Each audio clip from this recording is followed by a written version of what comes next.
We are back. We're live here at the Champions Classic for our post-game press conference.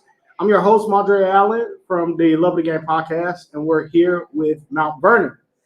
Coach, tough game against North Atlanta. Game didn't end the way you would have wanted it to, but you guys played really tough. Talk to us about how the game went today. It was tough, man. North Atlanta is a great team, well-coached team. I mean, very disciplined, very confident. They run great stuff, play solid defense. So we knew it was going to be a challenge. We knew how disciplined they were. However, we didn't do ourselves any favors. Again, we have 8 sophomores on our team. So we're young and we're growing. And like we talked about yesterday, we wanted to use these past 2 tournaments to grow and see where we were before we get into region play. So we came out the game down 19-3, right? So we spotted them a 16-point lead in the first quarter, which is never good, right? However, I was encouraged by how we responded. You know, we battled back, like you said. We cut it all the way to 3 points with like 2 minutes to go in the game. Had an opportunity to win. The ball didn't bounce our way. Ended up losing by 7, but I felt like we grew up today. We grew up against a good team. I think North Atlanta was at 12-2. Great start to the season. So that's all you want as a coach. All you want to see is your boys compete in adverse situations. So today's game, a lot of adversity, a lot of back and forth. It was a chippy game. Same thing with Monty's Mill and the same thing with Lithonia. So we played in 3 tough games and we grew up. So I think we got better this week. Excited to see what we do to start the new year. Talk to us a little bit, Coach, about just playing in events like this and the grind of getting through game after game after game, back to back to back, and how that helps your team grow. Man, that's what we talked about. You know, we played 3 games in 3 days. We're not the only team that played 3 games in 3 days, so we can't use that as an excuse. We got to show up and we got to play. Now, what it does do, it messes up your routine. We like to have a shoot around, watch film, talk about the game, and then prepare. Then we get on our bus and we leave. But because of everything that's going on in the world, I was like, you know what? We're not going to take a bus to the game for these 3 days. I'm going to let the guys get here on their own. We're not going to do a shoot around the gym. So every morning I open the gym at 9 o'clock. It was optional for guys to come in and get shots, but I wasn't going to punish it with playing time because, again, trying to be the best leader, I want to be empathetic and understand what's going on. So that kind of threw us off as well. So I'm really proud of the fact that we competed every day without our normal routine, right? But this is Champions Classic. We are Wheeler High School, legendary school, 7 or 8 state championships. This is where you have to play to grow, right? You have to hear the yelling in the stands. You got to get the back and forth from the opposing team. That's the only way you grow. So that's why it's important to play in these kind of tournaments, man, because I'm hoping that we can use this environment and take it to region play. Absolutely, Coach. What have been some of the things that you feel like, as you talked about having a young team, some of the things that have carried them through this tumultuous season, right? What's been the staple for you guys that you know you're going to get from your team every night? Well, they enjoy being together. They enjoy being around each other, 100%. They enjoy being around each other. And if I'm being honest, right now, I don't know which team I'm going to get every night, right? But it's not a bad thing because they are young. However, I will say, starting last Saturday up until today, our boys have competed every night. And that's all I've asked for, was to compete consistently. And we've done that the last 4 games, so I'm hoping and I'm praying that we do that for the rest of the season. That would be great. You know, everybody dialed on the floor for loose balls. 2 games ago, we took 6 charges. You know what I mean? So it's baby steps. And today we fought. Today was a street fight. You know, and we were here for it. And I love that. So if you guys could personally just touch on your roles with the team and kind of your strengths and what you do on the court for. Mm-hmm. So I'll go ahead. So this is my first year playing with Mount Vernon, and it's also my first year getting real minutes on a varsity team. So it's been an interesting process trying to figure out where I fit in real games or playing high-level teams. So I'm still getting a feel for where I'm supposed to be on every play, remembering this player, remembering this defensive set, but in terms of what my role is and what my importance is in the team. I feel like coach is doing a good job of making sure me as a sophomore, not being an upperclassman and having the varsity experience that some other kids may have right now, he's doing a good job of getting me acclimated and giving me every opportunity that I could possibly want to succeed and do well for this being my first year getting legit minutes on a varsity team. So you a 3 or 4 or what? What's your position? I switch off just about every possession, but mainly 3, 4, sometimes a 2. Not really 1, but I'll mix it up. So last year I didn't play a lot because I was like 5'7", 190. So over quarantine, I lost 50 pounds. So I'm Hold on, 50. you were 190? Yes. So over quarantine, I lost around 50 pounds, like 140. Now I'm like 150, 6'1". So now I'm able to play varsity minutes. It's my first time playing varsity, but getting better every game, use my body. Getting better every game. Coach helped me do it ups and downs. But for my role on the team, I'm a guard, hand the ball, make shots, make sure everybody in the right places, talk on defense, talk on offense. Just lead the team overall so we keep the same team throughout the whole game. So you guys are almost in the second half of the season. What are some things, and you guys can all answer, what area or aspect of the game you guys want to improve upon as a team? Offense, defense, free throws?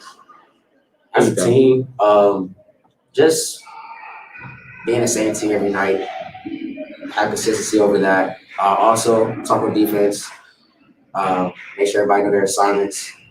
On offense, just play, but also do the same game plan as coach wants to. So find that balance. I know it's not good for the variety of answers, but for this being a team, us being on the same team, it's good to know that I was about to say the same thing he was going to say, consistency.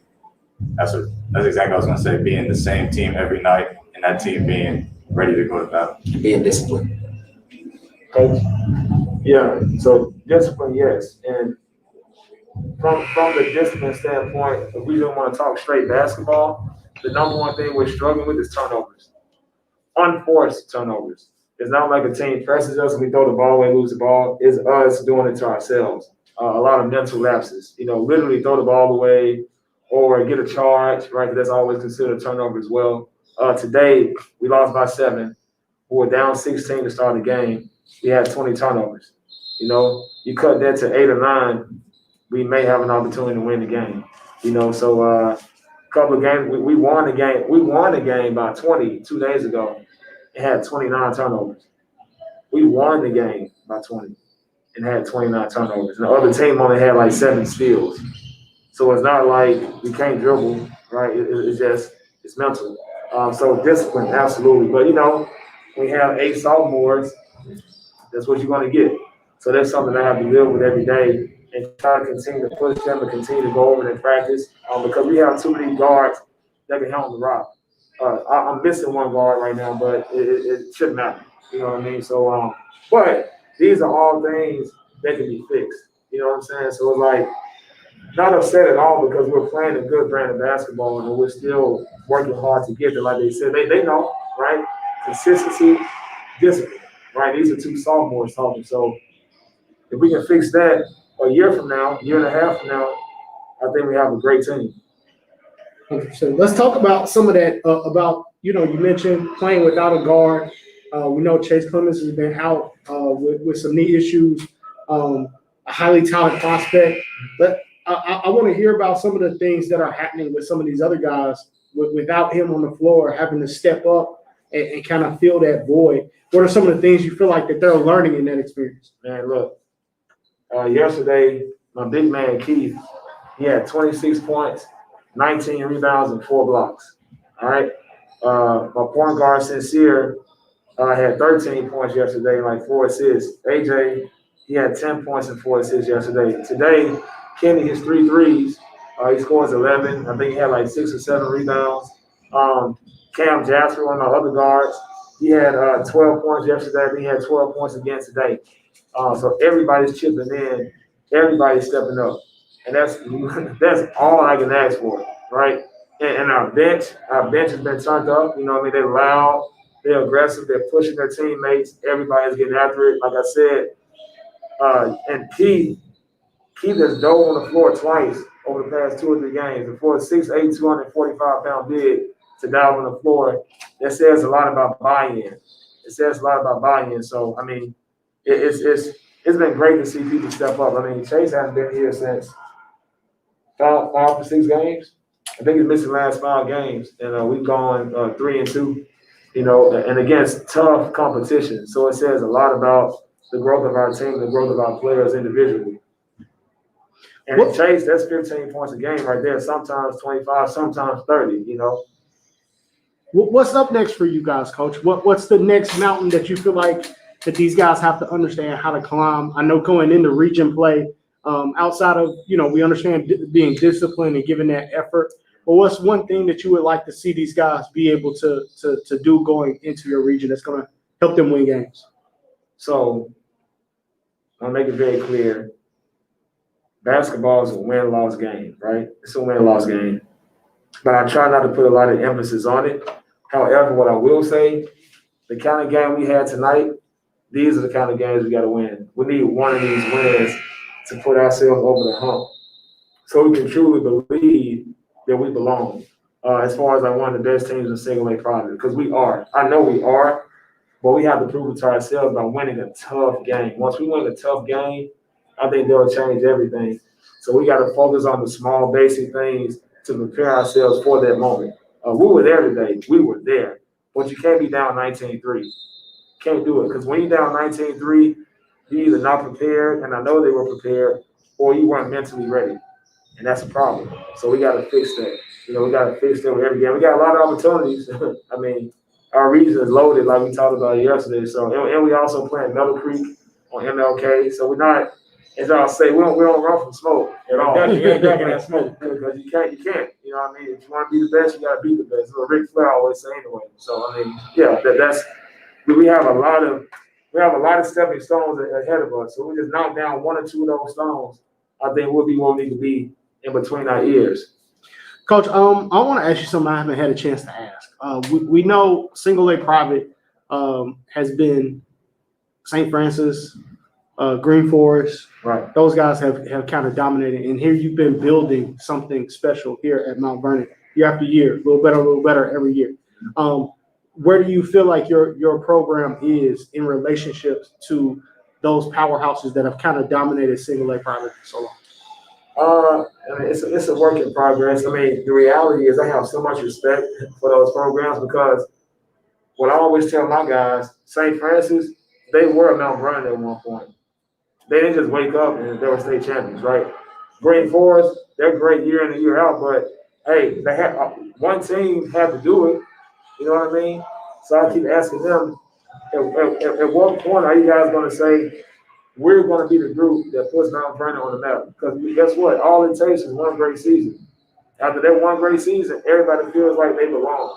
I've studied so many programs. Obviously, I was at Marist for 2 years. Okay, we went to the Elite Eight, the Sweet 16. Then all of a sudden, they kind of fell off, right? But before they fell off, man, for years, Marist was the standard. Then I was at Pace Academy. I was at Pace the first year. Wendell Carter was at Pace. Years before that, Pace was very average, very average. All of a sudden, they got a guy that said, no more. All right, we're going to be great. We go to the Elite Eight that year. In the next 2 years, back-to-back state championships with Coach Demetrius Smith. What's happening now? All it took was one person to say, I'm going to put Pace Academy on the map. Now we got Madison Durham, Matthew Cleveland, Josh Reed, Cole Middleton, and the rest is history. Now everybody wants to go to Pace. Pace is a powerhouse now, right? So that's what I've been trying to build. Like, it's not a magic wand. It's hard work, and it takes those kids to say, I care more about the school than myself. I want Mount Vernon to be great. And so that's what I've been pushing. So I respect the programs that you said. I've been studying them. Back when they had Kobe Simmons, Malik Beasley, all those guys to where they are now, but it's been consistent. Kobe started when Huff was there. Kobe and Malik said, and Kaiser Gates, they said, we want to be great. And so guess what? After they graduated, everybody else said, we want to stay great. So that's what we're pushing to. I want to be a state champion. I want to be able to beat St. Francis. I want to beat St. Francis too. I want to be able to beat Green Forest. I want to beat Holy Innocents, right? I want to beat Trinity Christian. All those teams, Mount Pisgah. We lost Mount Pisgah by 11 this year. But we were right there with them. Like, we were right there with them. Yeah, rated number 2 in the state. We were absolutely right there. But it took us a whole hand to believe. Remember that? Right? So we're there. We're young. But we're very talented. We're just trying to learn how to get over that hump. So if you would have asked me right now, I do think our record does not indicate it. I do think we are a top 10 team. But you got to say less, right? You got to now that we're in the second part of the season, we got to prove it. So it's work. It's work. My first year, we went to the Sweet 16, but I had 7 singers, and I was their assistant coach for 2 years. So we already have their relationship. So we go to the Sweet 16, we lose by 2. Over these past couple of years, it's been me trying to rebuild the program, and now we are where we are. So we'll see. Been a very interesting road, and I look forward to continue watching it, Coach. As you mentioned, some of those other programs, I was there watching those guys in the same place, so I definitely see the relation between those programs and where you guys are right now. Congratulations to you, Coach.